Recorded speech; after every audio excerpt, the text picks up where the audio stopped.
Welcome to BrandBusters with your hosts, James Schwinn and Sean Lee. Together, we bust open the latest in CPG, retail media, and life, or whatever the we want. And for today's episode, we got something special cooked up for ya. Extra spicy. Take it away, Sean. Hey guys, welcome to episode 11 of BrandBusters, and we have a special guest with you today.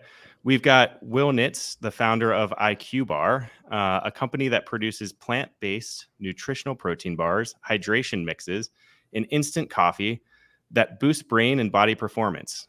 Before IQBAR, Will was a sales and marketing manager for Wood Mackenzie, a global insight business for renewables, energy, and natural resources.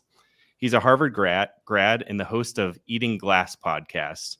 And he likes to post a ton on LinkedIn and X if you follow him. And sometimes you might hear a little bit about his Monday morning shower thoughts. So excited to have Will on the episode today and looking forward to jumping in. Yeah, I'm fired up after that intro, by the way. That's a killer intro. Oh, I wasn't expecting the F-bomb, but now I'm jazzed up. Let's go, man. Let's do it. Let's do it. Well, I think to get started, well, obviously you have a really unique background from Harvard to Wood Mackenzie. What led you to jump into getting into consumer goods? Yeah, man, I was not the lemonade stand kid. I would say I was always obsessive about stuff, and then ultimately that obsession turned to entrepreneurship. But yeah, I didn't know what I wanted to do in college, and all my friends were doing banking and consulting, and I knew that would not make me happy.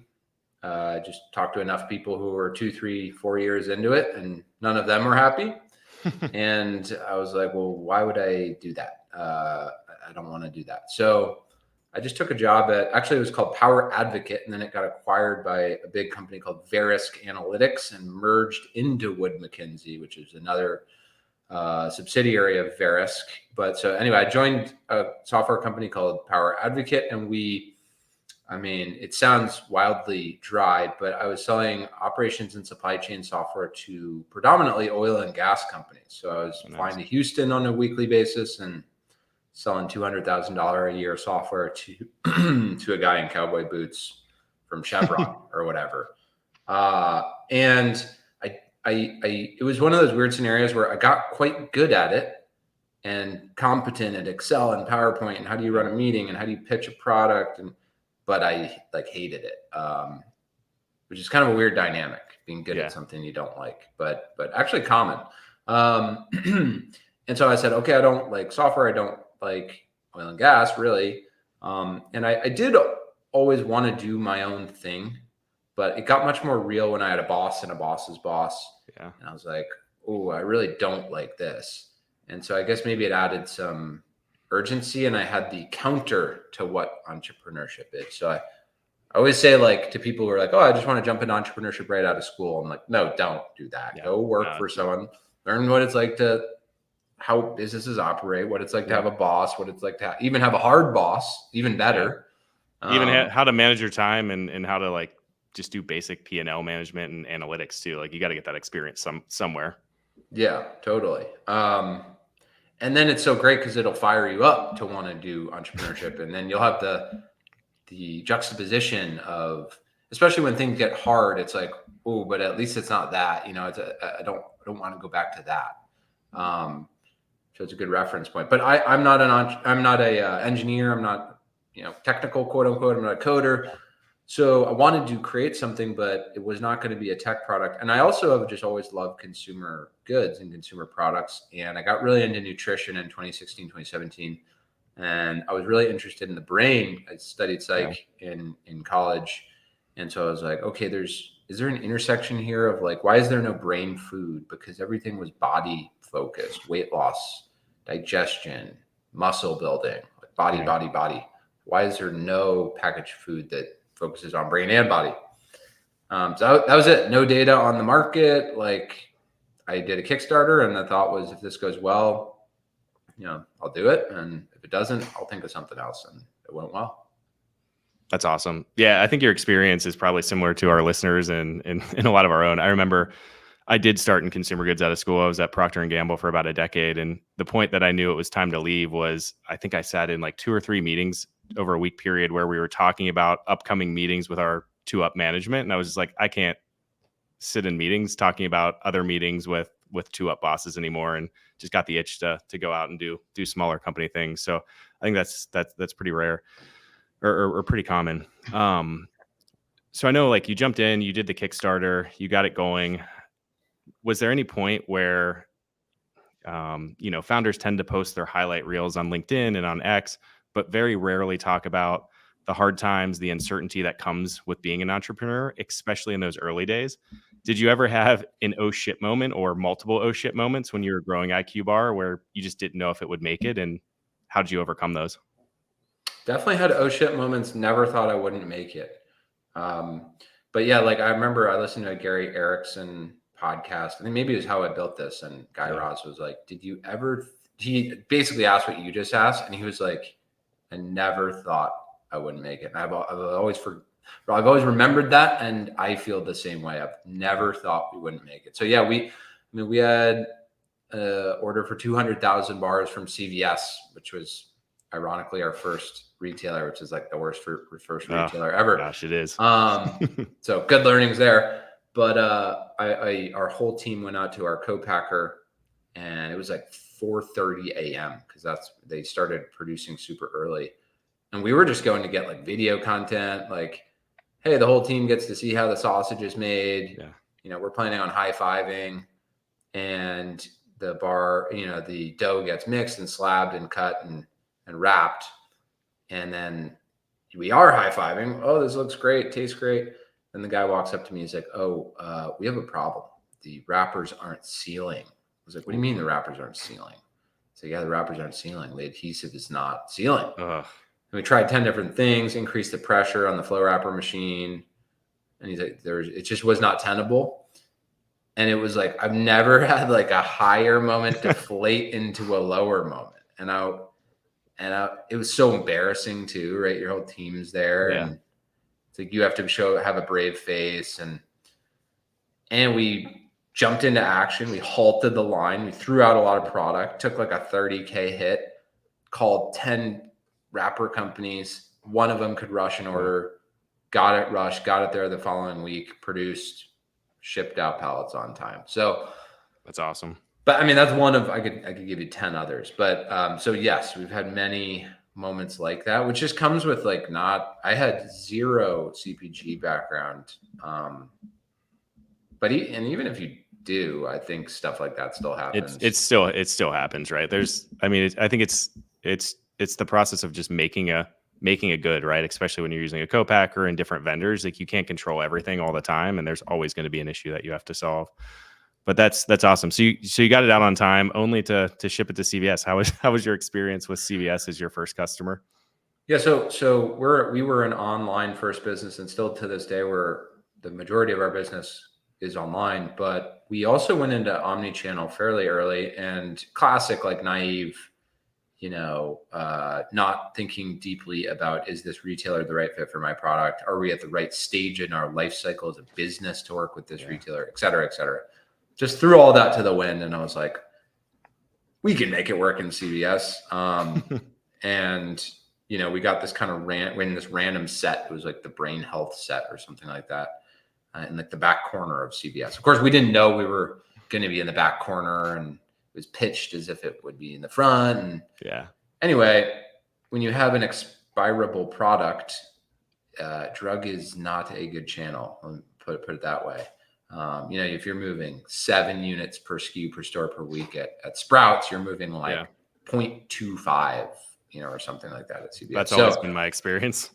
And I feel terrible for brands where like drug is actually like the channel, if you're deodorant or what have you, because drug has gotten even more gnarly with the being behind the like cages or whatever, or the cages in the glass. Yeah. I mean, that is insane. How do you move product that way? Like it's like, when there isn't one, you move 0.25 units a week. Like I can only imagine what they move behind the lock and key.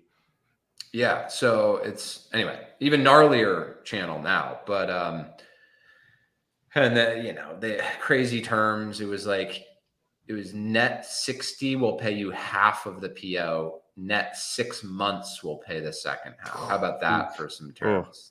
That's brutal. Luckily, we had a better than 50% gross margin. So we made the money back on the first half. Yeah. And then we were just waiting, seeing if they'd pay us for the second half. But that's brutal. Good lesson. Did you guys have to pay any slotting fees or really just have to deal with slotting, those but terms? We paid out the nose with chargebacks. Yeah. Just that's code so outs. common in drug from what I've seen. Yeah. Yeah, we never went back into drug, and I don't think we ever will. Well, going off that, I think a couple of things that stood out from, what we've read up on you and what you were citing to earlier. At no point did you not believe in yourself or that the company wouldn't make it. And I think a lot of people think about being a founder. It's a sexy, buzzy thing. I can ride on passion or willpower alone. That doesn't really have staying power. I think you have to have resilience and be able to kind of face the flames and endure that because shit's going to happen.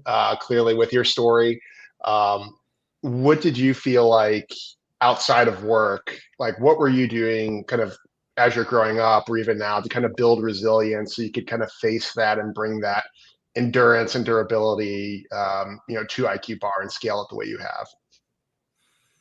It's a good question. I guess sports would probably be the number one thing. I mean, I was always obsessed with soccer, and I mean, if you're playing competitive soccer, you're practicing multiple times a week. You're traveling every weekend. It's like high stakes. As a kid, like winning the New Jersey State Cup was like the freaking Super Bowl for me as a middle schooler. And so I don't know. I think that probably was the single biggest discipline driver for me as a kid. And then that carried through to high school. And then I wanted to play soccer in college, but I couldn't hack it at D1. So I didn't. I definitely got less disciplined in college and was partying quite a bit. I also had no idea what I wanted to do with my life. And so I guess I got hit in the face with a sack of bricks in my first job, and I guess just sort of had to get redisciplined. Yeah. Oh crap! I can't skip Spanish class at 9 a.m. Like, this is a job. I got to show up and do a good job. And then from there, though, I don't know what. Honestly, I don't know how much is innate. Like, I just never wanted to not be great, not be the best. Like, I find the idea of being average so offensive for me personally. Yeah. So, why quit and why do the startup and why do it? Like, I guess that's maybe less so like the sports and discipline driver. And I don't know, maybe it's partially innate. I don't know where I get that. Yeah.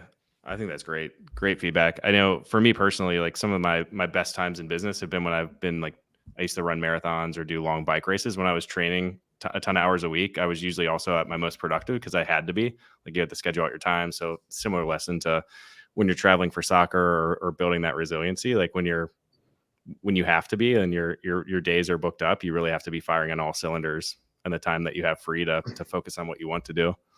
I'm like a sicko. Like, I like when my back is against the wall. Like, I take a weird pleasure in that.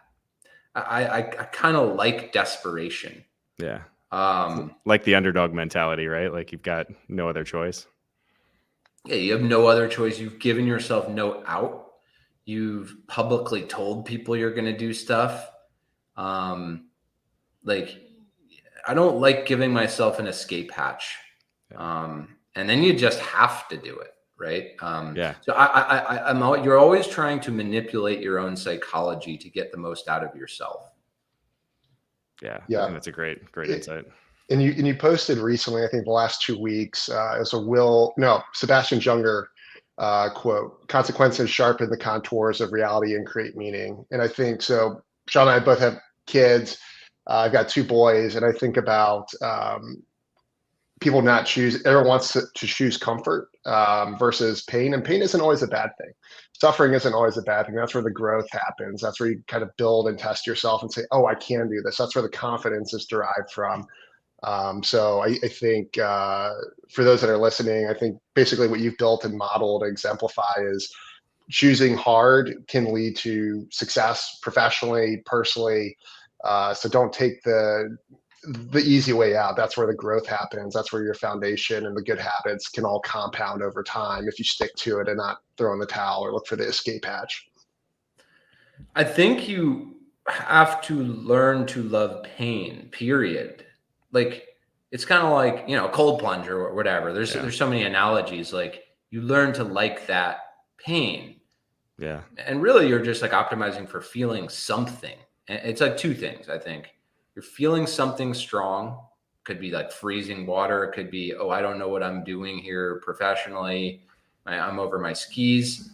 And then I think the second piece of that is like progress. Like you are progressing in some way. It doesn't really matter what way, but you have to be progressing. If you're ever flatlining, like, that's the quickest way to get bored, and getting bored is the quickest way to get depressed. And so I think like the biggest life hack you could ever do is just learn to like pain genuinely, because it is possible to learn to like pain.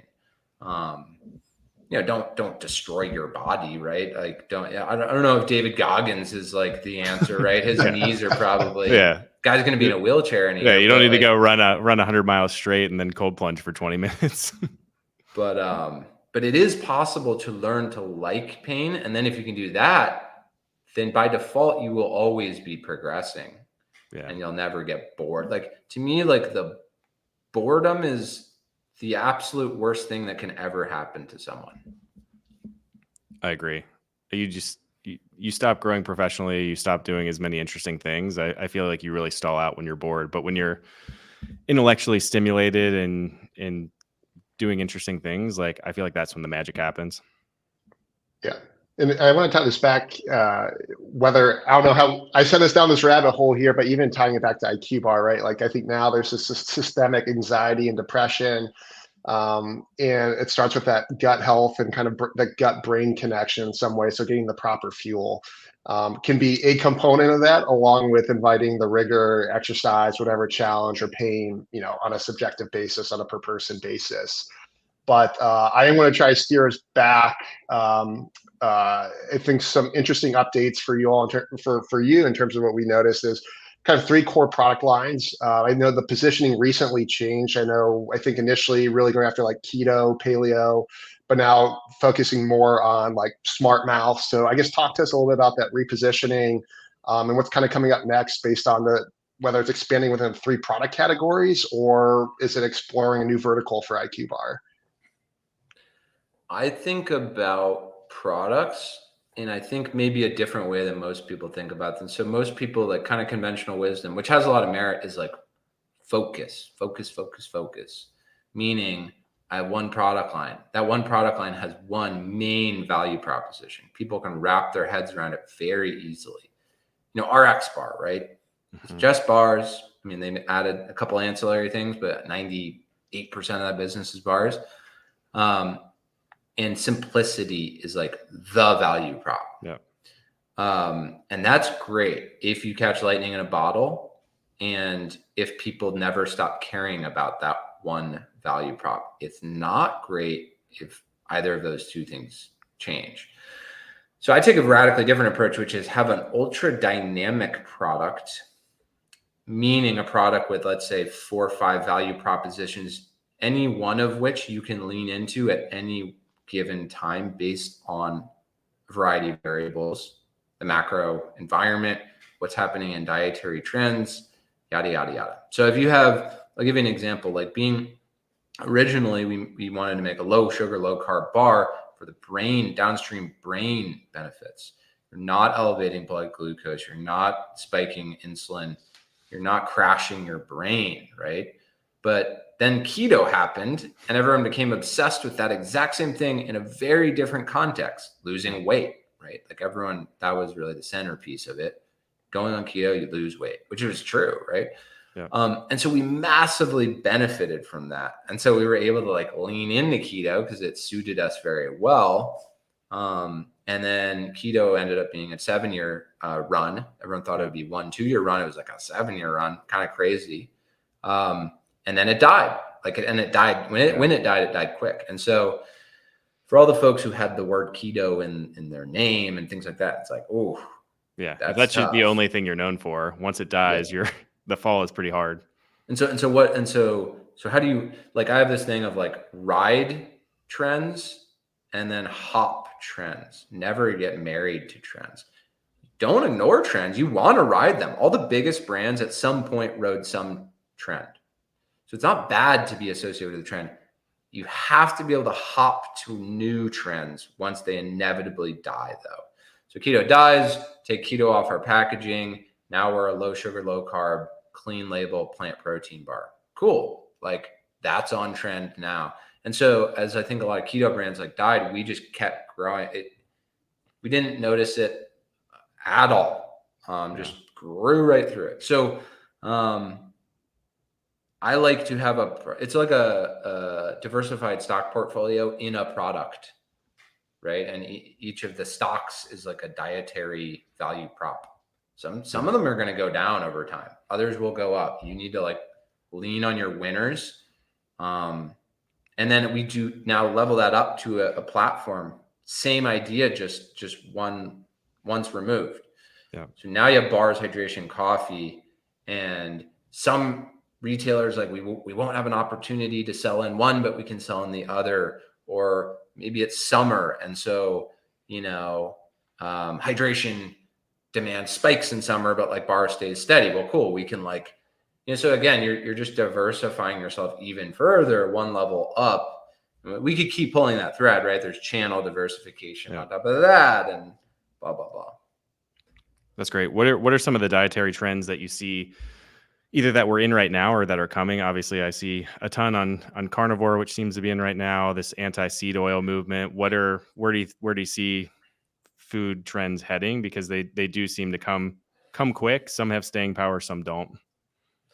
I think the first thing you should do, I think, is pull yourself out of the bubble and realize all those trends are irrelevant to 90+% of human beings. Just go into a Costco and talk to 10 people and see which of them are on carnivore. Like, none of them are, right? Yeah. Or think about seed oils ever. None of them. Yeah. So, I'm being a little facetious, right? So like some of those people would care, but it's just like the vast majority of people don't care. So just start with that. Like, don't, still care about it, but know that.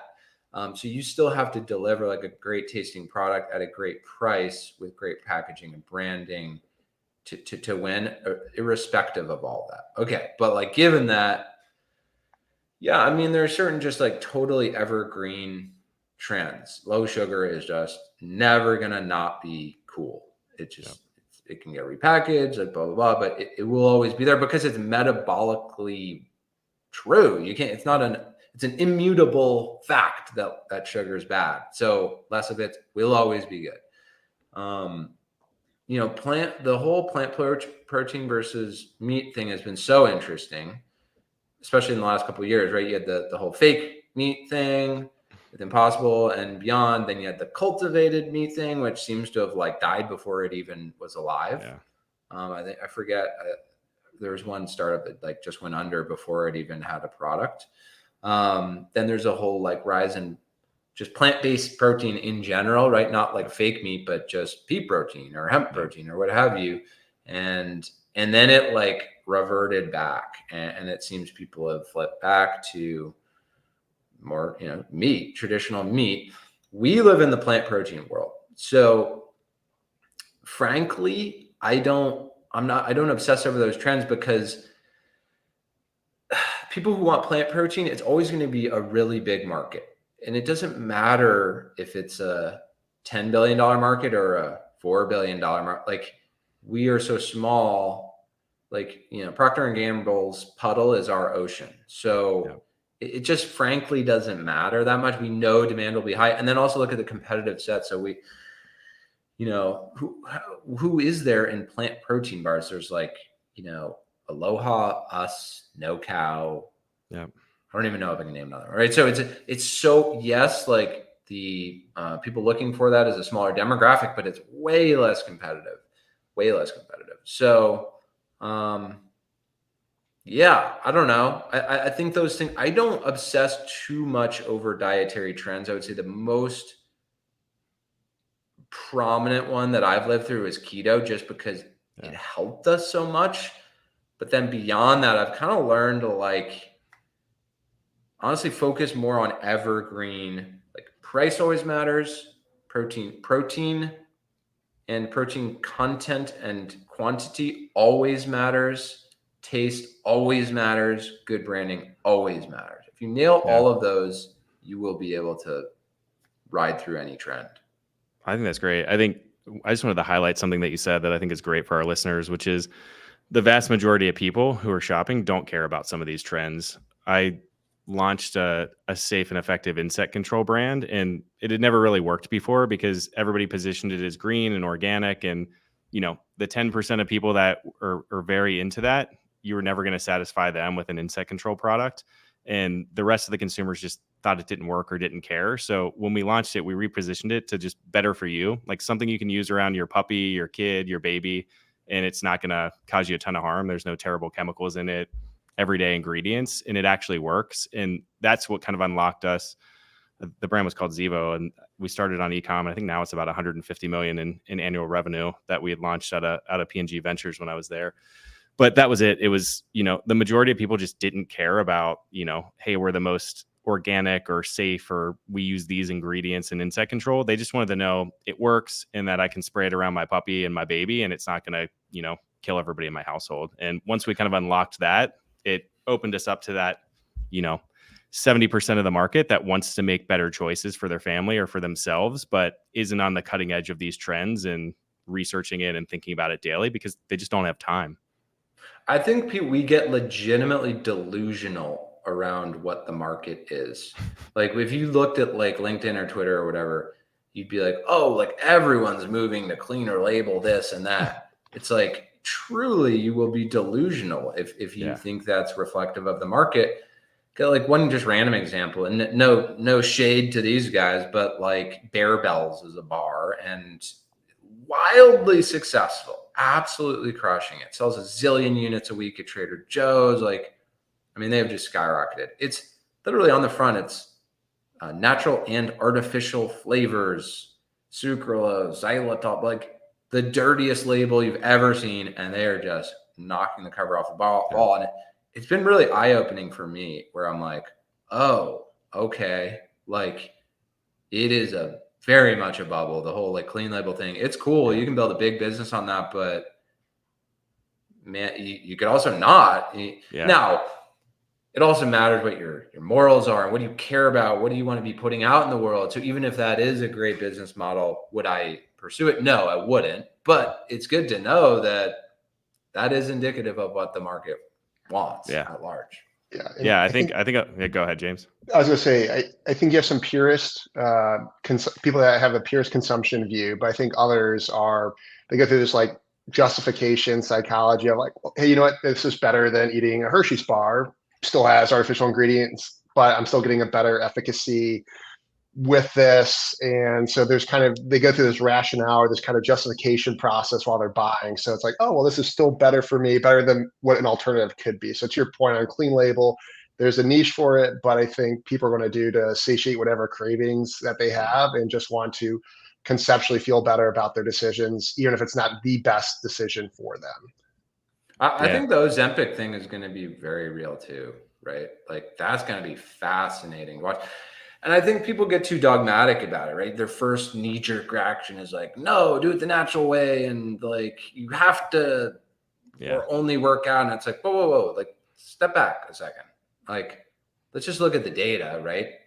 Like, whatever it is, it's like the vast majority of people are overweight in America. It's like 70 or 80% the last data that I saw. Yeah, here's the healthcare cost of that. It's like the number one line item in the government's budget. Like, here's the terrible quality of life for tens and tens of millions of people. Like, don't get so dogmatic that you forget to take lesser evils of two options, right? You need to be a realist. And so, but whatever, that's like more of like a philosophical moral discussion, just like the impact on the industry. I think it's going to be really, really interesting. Once it gets to pill form and like $100, $200 a month, like everyone is going to be on this thing. Yeah, I read something. It was like one of the analysts at like UBS or Merrill Lynch was projecting that in America it could be 30-35% of people in by the end of the decade could be on Ozempic, which would be a huge market and have a ton of downstream impacts into food, what people are eating, how much they're consuming. I think it'll be fascinating to watch. Who does it wipe? Like, who does it really hurt? I think that's still TBD. I agree. We talked about personal consumption. We got to go around the horn here. Which macros are you guys counting, if any? And I imagine protein will be one of them, knowing what I know of the three of us here. So let's have it. Sean, tee us up. Yeah, I mean, I'm certainly not the average consumer. I eat a lot of meat, so I'm pretty meat based, and then I try to do whole foods like broccoli, rice, potatoes, things like that for my carbs. I do eat some sugar. I like chocolate, so I'll eat dark chocolate, usually with some sugar in it. And then I can't do whey protein. It like wrecks my stomach. So I do a combination of rice protein and pea protein because I did some research on, the two of them together create like a whole amino acid profile. So I got really nerdy about it. And that's what I do these days. All right, Will, what do you got? Nothing interesting. I don't count anything. I mostly just try to avoid consuming certain things. So yeah, same deal, whole food based meals to whatever extent possible. Consume packaged goods when I'm on the go or need something quick or what have you. I'm not really counting the number of, I try to get 50 grams of protein a day, but like I don't know if I'm hitting that. I don't sweat not hitting it. Frankly, I like go off how my body feels. I used to nerd out more on like health metrics more broadly. I had a wearable and I was like nerding out on sleep, and I was like, it wasn't actually changing a habit or improving my life. Like, data is useless if it doesn't change a decision you otherwise would have made. And frankly, it actually could be harmful because you're just like wasting time and stressing over it. So I mostly just try to not eat simple carbs. Like that would be like the number one thing. I try to not eat bread. I try to not eat gluten. I eat sweet potatoes and other carbs, but more complex carbs, and then just like whole foods and try to get enough protein. Simple enough. What about you, James? I only worry about protein. And the trend I noticed, well, I'm glad you brought this up, just being in tune with your body. I think too often we're almost groomed as a society we have to have 3 square meals a day, regardless of how our body feels. I feel like that's ingrained. Yeah. So looking at what does nutrient dense food and fuel look like, that might mean you only need 2 meals, or it might be 3 to 4 smaller snacks. As long as it's nutrient dense and has the right substance. So if my body feels the best when I get between 150 to 200 grams of protein a day. I found the more, psychologically speaking, I think diets mean taking something away. And that doesn't resonate well with most people. It's like the more I can add in, the less I'm going to have these cravings. So if I hit, if I'm hitting, I don't count the exact gram, but directionally, if I'm in that 150 plus range, I know my body feels good. I have higher energy levels. I'm resting better. And I'm probably avoiding, other snacks that I would want to if I had access to them. That's great. No, I think it's good. I think listening to your body is probably the way to go. And I think the times I've nerded out more is when I was really into like fitness, and I'm still very much into fitness, just not so much on the weightlifting side. But there was like a period where I just got absolutely yoked in college, and believe it or not. And then I was really into it then because it's like actually impacts how much you can lift in recovery time. And I still do lift, but I do more cardio than I do weightlifting. So there have been periods where I nerded out because like it really affects like strength and ability to build muscle and all that. I just have softened on that, but I'll get back to it. I like cycle in and out of these. Yeah. Again, I said I'm obsessive. I will get obsessed with weightlifting again at some point. Yeah, makes a ton of sense. All right. Well, we'll kind of give you one question to end on here. I know a lot of our listeners and a lot of the people we talk to are very similar to you, where they're digital first or very kind of digital channel focused with their brand and what they sell. What are you seeing right now as some of the best performing advertising channels, and what emerging channels do you like? Obviously, there's TikTok shops. There's there's a new flavor of the week. It seems every 6 months or so. But what's working well for IQBAR, and what are you testing out, or where do you think the next channel that could show some promise is? Good question. My wife would answer that question way better than I would, who's our head of ecom and chief marketing officer. But Amazon has always been best for us by like a long shot. Just like ground and pound search advertising. We do DSP as well. We do display ads as well for Amazon, but the vast majority is search. And that has always yielded the best return for us. Not that interesting, but very effective and very, very scalable. But we also think that's the case. That's the case for so many brands. I think just the sheer size of Amazon's market and the eyeballs you can get, it's hard to beat it. Hard to beat it. Better to focus. Less places to focus. Yeah. And yeah, really, really scalable. So, I think we're retail media, like we also do a lot of Instacart. I think that's a cool one that is people don't focus on enough. And we actually get a really good return on our Instacart ads. We didn't always, there's a learning curve there. And that's still very nascent, but I think is probably underlooked at, especially, obviously you need to be omni-channel for that to be a thing, but we are majorly omni-channel. We do meta stuff, but I don't think we're all that, special there. I agree. TikTok shop. I mean, I don't know if you know Brock at Frost Buddy, but he's like, no, he's a great guy. Has a company called Frost Buddy, it's like Brewmate would be a competitor. Yep. Koozies, and just crushes it on TikTok shop. And I was just picking his brain the other day, and that's a really interesting channel. And there's like two ways to attack it, like, organic, making your own videos and doing a really good job at that, and or affiliates and finding really good affiliates, creating a great team of affiliates and incentivizing them heavily. And that's the more scalable of those two. And I think, agree. Bloom, the greens stick pack company, they just absolutely crushed that strategy, largely through TikTok. So we're not very good at that, but I want to get much better. Like that would be our biggest growth area. I would say would be TikTok and TikTok shop. Yeah. When I've dabbled with it, or we've got some clients, or we've talked to people that have done it. I mean, just finding their affiliates and incentivizing them with the right margins so that they actually want to promote the product and make it worth their while. Like you typically have to have a pretty solid gross margin to make the channel work, or you're investing at break even or a loss just to get the trial and eyeballs and treat it as a trial mechanism. But yeah, it can be a lot of heavy work up front, but once you get it going and you've got the right affiliates, it can really compound on itself really quickly, is what we've seen. I'm jealous of like you play in higher margin games than we play. I'm always jealous of like, a supplement company that can give like $40 commission on like it's crazy. It's like, or beauty, some beauty products, they can do the same thing because they're ripping a 85 or 90 gross margin on their product.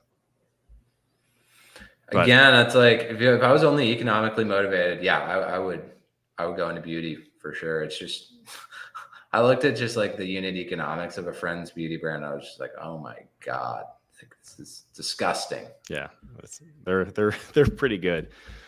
I think I'll leave one parting question. Is there any advice that you like to give, or that you would leave our audience? Because a lot of our listeners either work in marketing for emerging brands or smaller nascent brands, sometimes at bigger companies, or leading their own brand. If there is one piece of advice you would have given yourself, 3 years ago, if you could go back in time, what would that be? And what would you leave them with as some parting wisdom? So this could be for a founder or someone who's in marketing, like anyone? Yeah, someone trying to grow a brand that's emerging. Because I would give different advice for the entrepreneur. But I would say like double down on what's working. Like we get shiny object syndrome. Everyone does. And it took seeing case studies like Element being a good example of just like, they're going to do $300 million this year. We're a competitor of theirs, by the way. It's wild. Everyone should drink IQ Mix instead of Element. I will say that. But like so focused, like, and pretty much all e-com, and they just doubled down and tripled down and quadrupled down on what worked. And I think people think there's like a ceiling, and I'm sure there is, or has to be a ceiling, but the ceiling's way higher than you think it is in ultra scalable channels like Amazon. So if you have something that's working, it's always going to yield, you're always going to make more hay doubling down on that in a scalable channel than messing around in some other area. It's boring, right? That's the downside. But from a top and bottom line standpoint, keep doing what's working. I agree.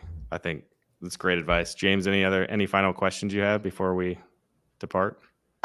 Yeah, this will be easy and personal question. So for those of you that don't follow Will, he's known for his is it Mondays? Mondays, is that when the shower thoughts come out? Yeah, I was doing every Monday. I've kind of slipped, but yes, usually Monday. Sometimes I throw out a Tuesday morning shower thought just to keep the people on their feet. But yeah.